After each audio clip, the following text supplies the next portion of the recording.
मित्रांनो, तुम्हाला कधी असं वाटलंय का की माझा प्लॉट हा छोटा आहे, मग त्यावरील घर मोठं आणि आरामदायी कसं होणार? आज मी तुम्हाला दाखवणार आहे एक असं घर जे सिद्ध करतो की छोट्या जागेत देखील स्वप्न मोठी असू शकतात. चला तर मग कोल्हापूरमधल्या द ब्रिक बॉक्स या अप्रतिम प्रोजेक्टला आज जाणून घेऊया. नमस्कार मंडळी, मी आहे आर्किटेक्ट मुकेश जाधव आणि तुम्ही पाहत आहात बांधकाम स्टोरी, आपलं आवडतं मराठी युट्यूब चॅनल, जिथे आपण बघतो बिल्डिंग डिझाईन, बांधकाम आणि इंटिरियर संदर्भातील निवडक प्रोजेक्ट्स, आणि ते देखील आपल्या मराठी मायबोलीत. कोल्हापूरच्या गजबजलेल्या मध्यवस्तीमध्ये फक्त 16.5 फूट रुंद आणि 40 फूट लांब असा एक छोटासा प्लॉट होता. दोन्ही बाजूंना शेजाऱ्यांच्या भिंती आणि त्याकडून रस्ता. तुम्ही कल्पना करा, एवढ्या कमी जागेत घर बांधायचं म्हणजे किती आव्हान असेल. परंतु धनेश गांधी आर्किटेक्ट्स यांनी या आव्हानाला संधीमध्ये बदललंय.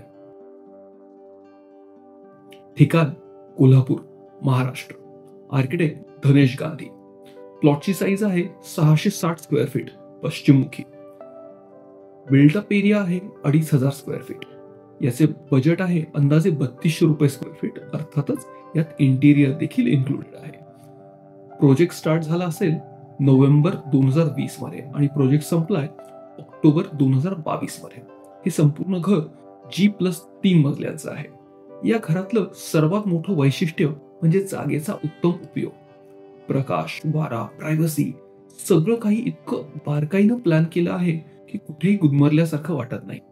वाडा आर्किटेक्चर मधून घेतलेले घटक जसे की तुळशी वृंदावन, दगडी दिवट्या ठेवायच्या जागा, लाकडी झोपाळा, हे सगळं मिळून या घराला एक उबदार, पारंपरिक आणि तरीही स्टायलिश कॅरेक्टर देतात. हा प्लॉट पश्चिममुखी आहे, म्हणजेच संध्याकाळचं सौंदर्य संपूर्ण घर अनुभवू शकतो. दोन्ही बाजूंना शेजाऱ्यांची घरं असल्यानं डिझाईन मध्ये स्कायलाइट्स आणि कटआउट्स वापर करून लाईट आणि हवा घरामध्ये आणली आहे. वास्तूनुसार किचन हे साऊथ ईस्टला, पूजाघर हे ईशान्य उत्तरेला, अशा काही बेसिक वास्तू गाईडलाईन्स देखील पाळलेले आहेत.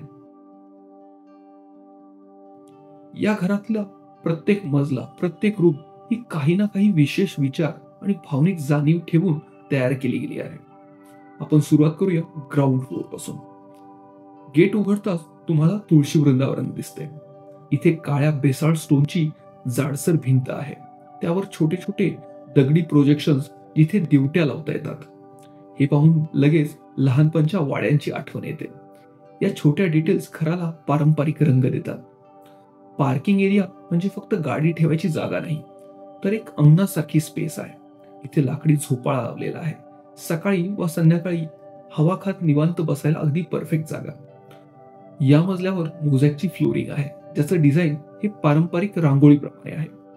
पार्किंगच्या मागच्या बाजूस एक मेडिटेशन रूम आहे. शेजारी जिना आहे जो उर्वरित सर्व मजल्यांशी जोडतो. मेडिटेशन रूमचं लाकडी चौकोनी खिडकीचे डिटेलिंग हे विशेष लक्ष वेधून घेतं. हे घर फक्त फंक्शनल नाही, तर प्रत्येक कोपऱ्यात सौंदर्य दडवलेलं आहे. फर्स्ट फ्लोर जे आहे घराचं मन. हा मजला म्हणजे कुटुंबासाठीचा दिवसाचा सगळ्यात जास्त वापरला जाणारा भाग, ज्यामध्ये आहे लिव्हिंग रूम, किचन आणि डायनिंग. जिन्याच्या बाजूला एक स्कायलाइट आहे, ज्यातनं दिवसभर नैसर्गिक प्रकाश येतो.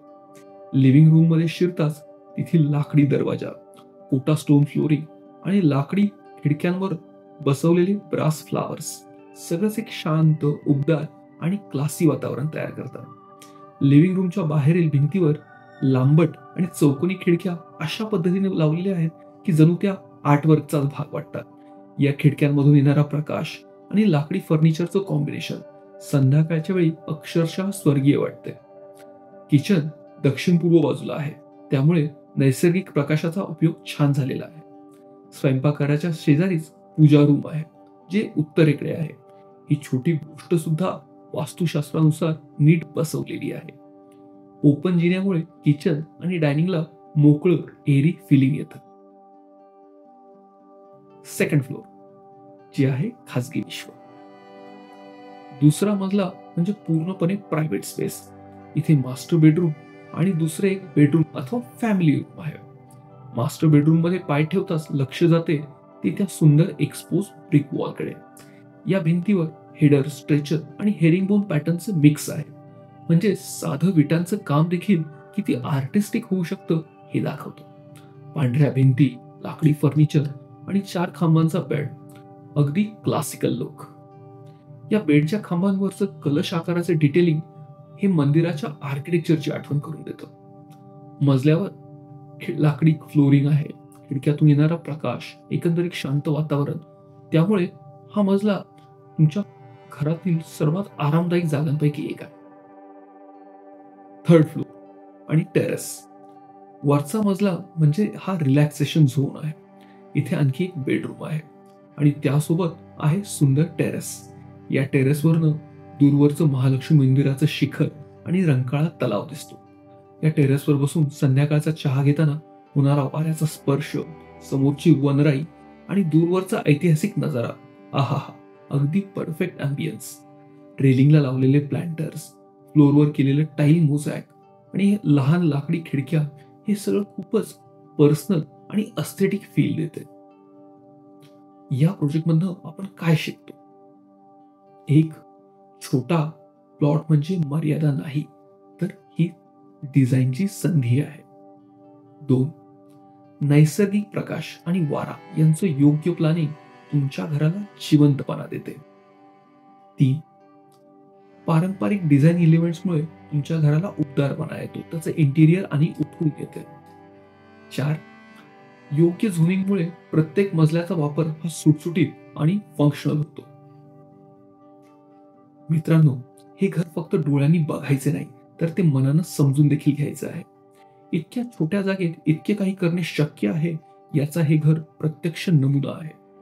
ही एक वास्तू नाही, तर ती एक स्वप्नातली गोष्ट आहे.